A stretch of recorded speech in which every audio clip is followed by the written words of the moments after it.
Hi y'all, welcome and welcome back. Today we're taking a trip from the good place all the way to Westeros to see what happens when strict moral rules meet with messy reality. Our focus? Challenges to Kantian ethics, the philosophy that says that you must always follow the moral law no matter the consequences. Before we go any further, here's your spoiler alert. There are spoilers in this video for the show The Good Place and the show Game of Thrones. You have been warned. Let's go. First, a little quick refresher on Kantian ethics. Kant believed that morality is about duty. You must act in a way that you could will that everyone else would act, and you must never use people merely as a means to an end.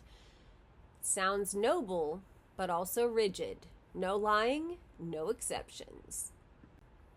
We'll start with The Good Place. Chidi Anagonye is a moral philosophy professor and a strict Kantian through and through.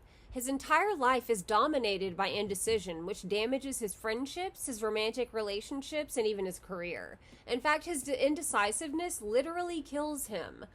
One day, after spending 30 minutes standing on a street corner trying to decide where to go for a drink, an air conditioner, one that he had accidentally loosened earlier during a panic attack, falls on his head. Chidi believes that you must always do the right thing, keep every promise, and never lie.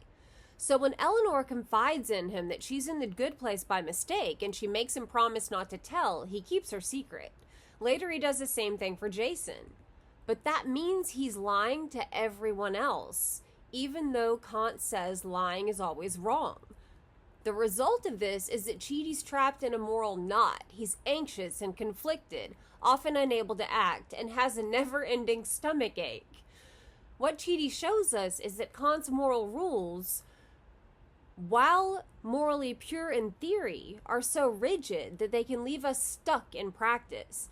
Real life doesn't wait for a perfectly reasoned categorical imperative. Sometimes you have to make a decision before you've been able to analyze every possible angle. Moving on to Game of Thrones. Now let's turn to Ned Stark, the moral compass of Westeros. Ned believes in truth, honor, and doing his duty, and yet the world around him constantly forces him to choose between those duties. Our first example is Jon Snow. Ned lies to everyone about Jon's parentage because he made a deathbed promise to his sister Lyanna. But the thing is, it's not just about keeping a promise, it's also about keeping Jon alive. If Robert Baratheon learned Jon was the heir to the Iron Throne, he probably would have had him killed. So here, Ned's duty to tell the truth conflicts with his duty to protect an innocent child. Ned also defies his best friend and king when Robert orders Daenerys Targaryen's assassination. Ned refuses. He resigns his hand to the king instead. He places his duty to protect the innocent above his duty to obey his king. Then there's the moment before his execution. Joffrey wants him dead, but Ned's daughter Sansa is in Lannister custody. So Ned lies publicly, hoping that in confessing to treason that he didn't commit, he can save her life. Again, duty to honesty collides with duty to family. Ned Stark's story reveals one of the hardest problems for Kantian ethics. What do you do when two absolute duties directly contradict each other? Kant tells us that duties are non-negotiable, but in Westeros, that's a recipe for tragedy. And then there's Jaime Lannister, one of the most complex characters in Game of Thrones. Jaime gives a sharp philosophical critique of duty. He explains the problem of what happens when your duties are in conflict with each other. He says, "So many vows, they make you swear and swear. Defend the king, obey your father, protect the innocent, defend the weak. But what if your father despises the king?